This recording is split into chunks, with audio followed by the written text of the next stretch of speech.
température requise pour assurer l'homogénéité de la soudure.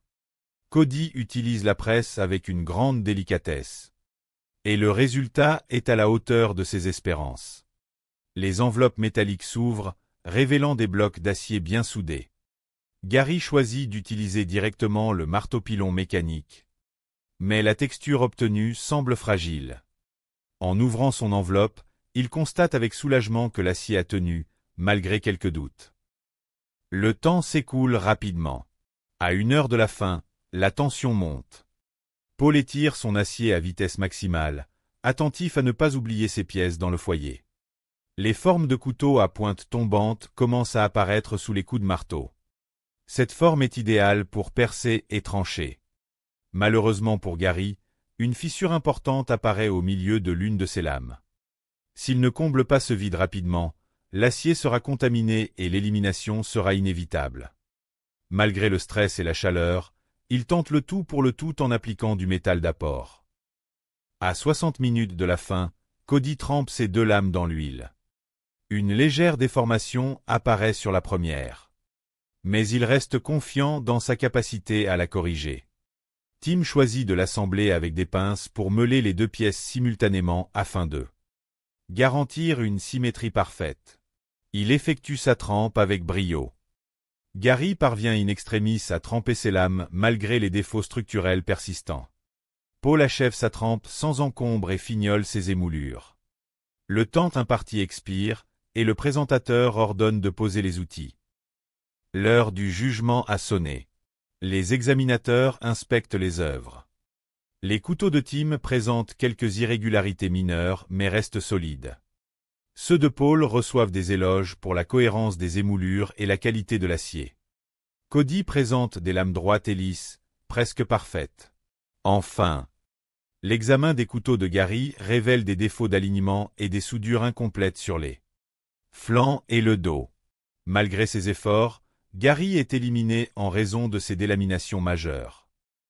Pour la 2e manche, les 3 forgerons restants disposent de 2 heures pour fabriquer 2 gardes et 2 poignées. Afin de finaliser leurs armes, Paul choisit de travailler le laiton, un matériau robuste mais exigeant. Cody tente de percer la soie de sa lame pour y fixer la garde. Mais la pièce ne tient pas correctement et il décide de la souder, risquant ainsi d'altérer le traitement thermique de l'acier. Dans la précipitation, il réalise qu'il a soudé sa garde à l'envers. Il doit alors corriger son erreur tout en luttant contre la montre. Il ne reste que 45 minutes. Cody rencontre de grandes difficultés lors de la pose d'un rivet qui se coince dans le manchant. Bois. Il doit couper le rivet récalcitrant et percer à nouveau en espérant que la colle époxy compensera. Le jeu. Paul façonne ses manches à l'aide d'une ponceuse à bande. Les poignées sont massives mais confortables. Cody se blesse légèrement au doigt sur la bande de ponçage, nécessitant l'intervention d'un soigneur. Pour ne rien arranger, l'un de ses manches se détache car le trou était trop grand et la colle n'a pas pris. La sirène retentit, marquant la fin de la 2e manche. Les couteaux sont soumis au test de solidité sur des plaques de métal. Les lames de Tim résistent bien, malgré un léger écrasement du tranchant près de la pointe. Paul passe l'épreuve avec succès. Ses poignets restant parfaitement fonctionnels malgré quelques déformations mineures sur le fil de la lamée. Les couteaux de Cody révèlent un manche inconfortable à cause d'un rivet trop saillant. Mais l'acier surmonte l'épreuve sans casser. Vient ensuite le test du sac de frappe pour évaluer le tranchant. Les armes de Tim coupent efficacement, tout comme celles de Paul et de Cody. Cependant, les juges doivent éliminer un candidat. C'est Tim qui quitte l'aventure. Car ses poignées ont été jugées trop volumineuses et inconfortables pour un usage prolongé. Paul et Cody se qualifient pour la grande finale. Ils disposent de 4 jours dans leur forge personnelle pour recréer une arme historique. Emblématique, la 5DEA. Cette dague de la noblesse italienne du XVe siècle se caractérise par une lame triangulaire. Très large à la base, mesurant entre 66 et 71 cm. Dotée de 6 gouttières de chaque côté pour l'alléger. La garde doit être incurvée vers la lame et surmontée d'un pommeau spécifique. De retour chez lui dans l'Illinois, Paul décide d'utiliser un acier résistant pour concevoir une lame en acier de Damas. Malheureusement, une fissure apparaît lors du forgeage de son bloc. Manquant de temps pour recommencer le processus complet du Damas, il se résigne à utiliser un acier homogène de type 80 CRV2. Cody, quant à lui, maîtrise parfaitement l'acier de Damas et assemble 155 couches de métaux différents pour sa lame, tout en façonnant la garde et le pommeau dans le même style. Au fil des jours, les deux finalistes travaillent d'arrache-pied. Paul réalise ses gouttières et trempe sa lame avec succès, obtenant une arme droite et rigide. Cody doit faire preuve d'ingéniosité pour chauffer sa longue lame dans un four trop court, en obstruant l'ouverture avec de la fibre de verre pour conserver la chaleur. Sa trempe se déroule sans encombre. Pour sa poignée, Paul intègre des éléments de ses premières lames en utilisant des roulements à billes pour un rendu visual unique. Le 4e jour, les armes sont terminées et présentées au juge. La 5 DEA de Paul possède une soie traversante avec une poignée en acier de Damas ornée de Motifs Originox. Celle de Cody brille par la complexité de ses motifs de Damas et l'ergonomie de sa poignée.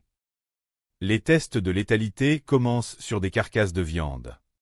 L'arme de Paul pénètre profondément grâce à un excellent équilibre vers l'avant, tandis que celle de Cody se révèle extrêmement tranchante et maniable d'une seule main. Le test de solidité sur des pots en terre cuite confirme la robustesse des deux épées, aucun tranchant ne présentant de brèche. Enfin, le test de coupe sur un mannequin de gel de silice confirme l'incroyable efficacité des deux. Création.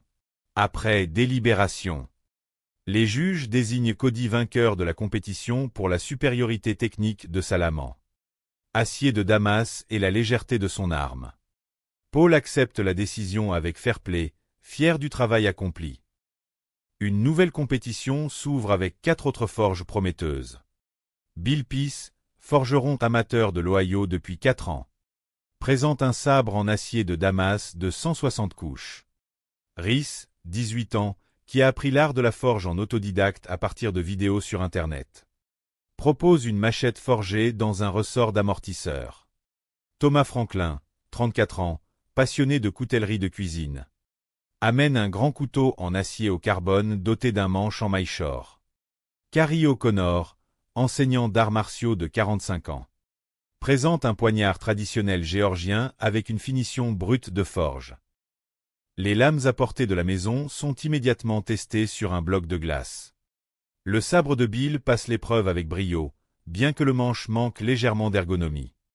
La machette de Rhys se montre robuste, mais la poignée s'avère trop petite pour offrir une prise en main confortable. Le couteau de Thomas conserve son tranchant sans aucune déformation. Le poignard de Carrie se révèle très léger et coupant, bien que sa poignée aurait mérité un peu plus de matière. À l'issue de cette première évaluation, les juges décident d'éliminer Rhys en raison de la simplicité excessive de sa poignée. Pour la deuxième manche, Bill, Thomas et Carrie doivent fabriquer en seulement 2 heures un poignard de poussée. Une arme de poing compacte dont la lame mesure entre 10 et 12 cm. Ils doivent utiliser des barres d'acier au carbone et d'acier au nickel pour concevoir un motif de Damas. 2 heures représentent un délai extrêmement court pour accomplir une telle tâche. Thomas nettoie ses plaques pour assurer une bonne soudure au feu. Bill se retrouve avec une quantité excessive de matière après avoir empilé trop de plaques d'acier, ce qui ralentit considérablement son travail. Le métal de Bill se fissure sous la presse à cause d'une température insuffisante, l'obligeant à appliquer du flux pour tenter de sauver sa pièce. Carrie choisit de torsader son acier pour obtenir un motif esthétique rapidement. Mais cette technique comporte des risques de délamination interne. Thomas progresse bien au marteau-pilon. Carrie s'inquiète de la méthode d'assemblage de sa poignée car il n'a jamais fabriqué ce type d'arme. Il opte pour une soie cachée insérée dans un bloc de composite, ce qui lui évite de forger une poignée intégrée. Gary, qui s'était blessé au doigt lors de la mise en forme de